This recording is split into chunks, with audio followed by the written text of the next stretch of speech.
Hello everyone, I am Ritika. I am here with class 6 chapter number 3 playing with numbers, and this is 7th part of this chapter. Today I am going to solve exercise 3.6, and in this exercise we now first question is find the HCF of following numbers. Means we have to find HCF. HCF means highest common factor. Means you have to given 2 or 3 different numbers and you have to find highest common factor. Okay, so HCF, let us take first question. Question number 1, A part. Two numbers are given, 18 and 48. So finding their HCF, you have to find prime factorisation of both number separately.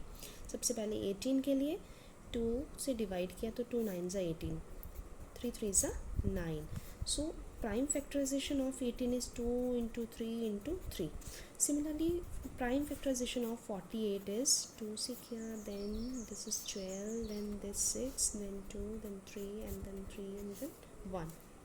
Means 48 की prime factorisation है 2 into 2, 2 into 2 into 3. ये है. अब highest common factor होगा हमारे पास जो भी common number होगा. देखो 2 एक यहाँ है, 2 यहाँ है. अब इसके पास कोई 2 नहीं है तो हम किसी के साथ कंबाइन नहीं कर सकते इसको.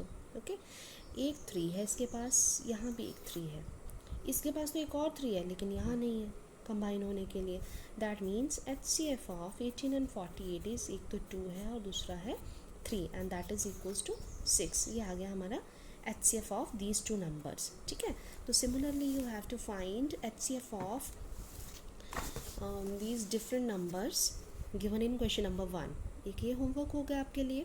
Now next is what is the HCF of two consecutive numbers, even numbers and odd numbers. So first of all we have to find HCF of consecutive numbers. ये ए पार्ट है आपके लिए. ठीक है, ए पार्ट कॉन्जिक्यूटिव नंबर्स. तो consecutive numbers का find out करना है. अब कॉन्जिक्यूटिव नंबर्स होते हैं जो हमारे पास एक के बाद एक आते जाते हैं. फॉर एग्जांपल मैंने एक 5 ले लिया, उसका कॉन्जिक्यूटिव नेक्स्ट जो होगा दैट इज़ 6. तो HCF हम कैसे निकालेंगे? First of all prime factorisation of both numbers. ये आ गई दोनों की प्राइम फैक्टराइजेशन. 5 किसी और से डिवाइड नहीं होता था ना, इसलिए सिर्फ 5 से है, लेकिन 6 2 से हो सकता है, फिर 3 आएगा, फिर 3 से होके ये 1 आ गया. ठीक है, ये आ गया. Now prime factorisation of 5 is 1 and 5, and 6 की है 1 2 and 3. तो HCF हम कैसे निकालेंगे? इनके दोनों के कॉमन फैक्टर्स. अब इसके पास 5 है, यहाँ 5 है नहीं, इसके पास 2 है नहीं है, इसके पास 3 है वो भी वहाँ नहीं है. तो 1 तो दोनों के पास है. 1 तो सभी टर्म के पास होता है, सभी का फैक्टर होता है 1. That means HCF of 5 and 6 is 1. It means we have proved that the HCF of consecutive numbers, कोई भी कॉन्जिक्यूटिव नंबर्स हैं उनका HCF इज ऑलवेज 1 होगा. ठीक है.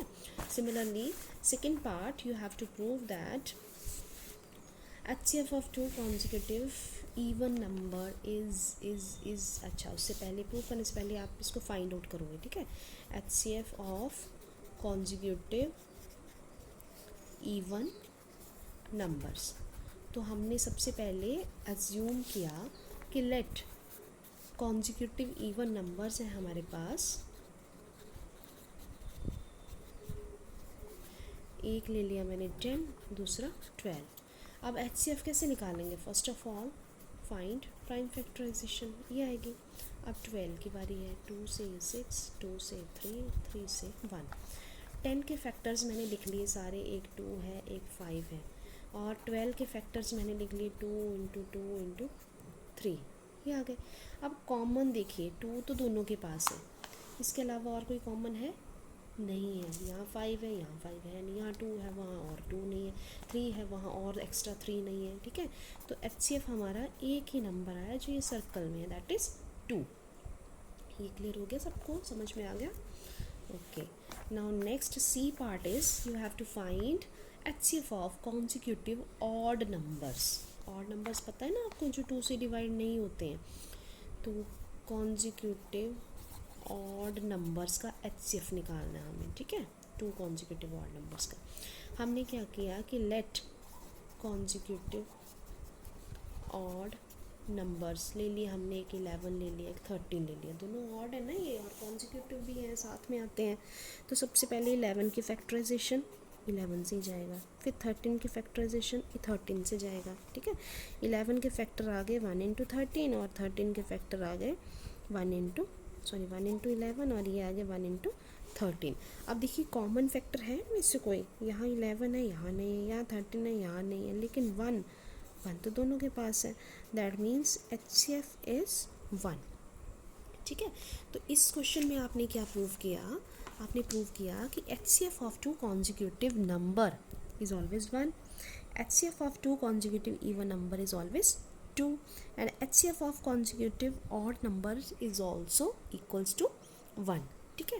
मैं एक बार फिर से एक्सप्लेन कर रही हूँ आपको कि HCF निकालने के लिए आपको अलग अलग प्राइम फैक्टराइजेशन करनी है, उनमें से जो भी कॉमन नंबर्स होंगे उनको आपने मल्टीप्लाई कर देना है। यहाँ 2 ही नंबर्स है ना, तो 2 मल्टीप्लाई कर दिया, अगर 3 होंगे 4 होंगे तो हमने सबको मल्टीप्लाई ही करना है, उनका प्रोडक्ट ही हमारे पास HCF आएगा, ठीक है।